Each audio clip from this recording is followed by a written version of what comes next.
জিলহজের প্রথম 10 দিনের আমল, ইবাদত, নেকামল, ভালো কাজ, এটা আল্লাহর কাছে এত প্রিয়, অন্য কোন সময়ের আমল ইবাদত, অন্য কোন দিনের আমল ইবাদত আল্লাহর কাছে এত প্রিয় না। কি করব আমরা কোরআন এবং হাদিসের আলোকে 11টি আমলের কথা বলতে পারি। এই 11টি আমল এই দশকের জন্য খাস, স্পেশাল। আমরা কোরআন এবং হাদিসের আলোকে 11টি আমলের কথা বলতে পারি। এই 11টি আমল এই দশকের জন্য খাস, স্পেশাল।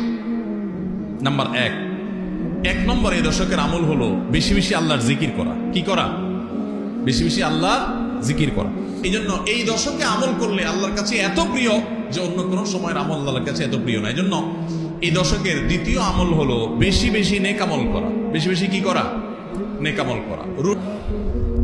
3 নম্বর এই দশকের করণীয় হলো সকল গুনাহ থেকে অন্য সময়ের চাইতে এই সময়টাতে বেঁচে থাকার জন্য বেশি সচেষ্ট থাকা।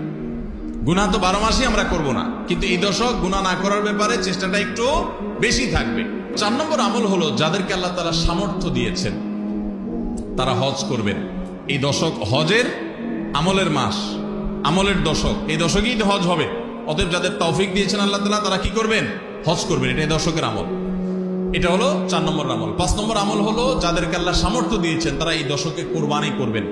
কারণ কোরবানি এমন একটা আমল, নবী করিম সাল্লাল্লাহু আলাইহি সাল্লাম মদিনা হিজরত করেছেন, এরপর থেকে প্রতি বছরে তিনি কি করেছেন?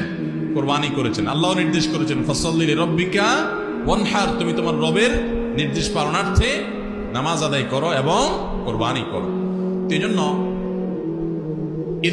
ঈদুল আজহা অর্থাৎ এই জিলহজের প্রথম দশকের শেষ দিন অর্থাৎ 10ম দিনে কোরবানির আমলটা করা, এটা যাদের সামর্থ্য আছে তাদের জন্য প্রযোজ্য। এই দশকের একটা আমল হলো কি করা? কোরবানি করা। কয়টা আমল গেল? 5টা। 6 নম্বর হলো যাদের কোরবানি করার ইচ্ছা আছে তারা জিলহজের চাঁদ ওঠার আগে আগে জিলকদ মাসের শেষ দিনের মধ্যে তাদের হাতের নখ, চুল, গোফ, অবাঞ্ছিত লোম এগুলো সব কেটে পরিষ্কার করে ফেলবেন এবং এই দশক আর সেগুলোতে হাত দিবেন না। কোরবানি করে তারপরে সেগুলো পরিষ্কার করতে চাইলে করবেন, এই দশকে আর হাত দিবেন না। নবী সাল্লাল্লাহু আলাইহি সাল্লাম বলেছেন মান আরাদা আন ইউদাহিয়া ফালা ইয়াখুয মিন শা'রিহি ওয়া আযফারিহি শাইআ, যে ব্যক্তি কোরবানি করার ইরাদা করেছে, নিয়ত করেছে, সেই জন্য তার চুল, নখ এগুলো না কাটে। ওই 10 দিন জিলহজের চাঁদ উঠছে আর কাটবেন না, চাঁদ উঠার আগে আগে কেটে ফেলবেন এবং কোরবানির পরে যায় কাটবেন। এই 10 দিন বিরত থাকা।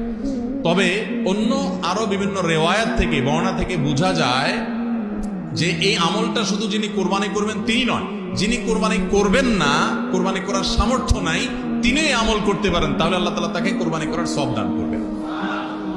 7 নম্বর আমল হলো এই দশকে বেশি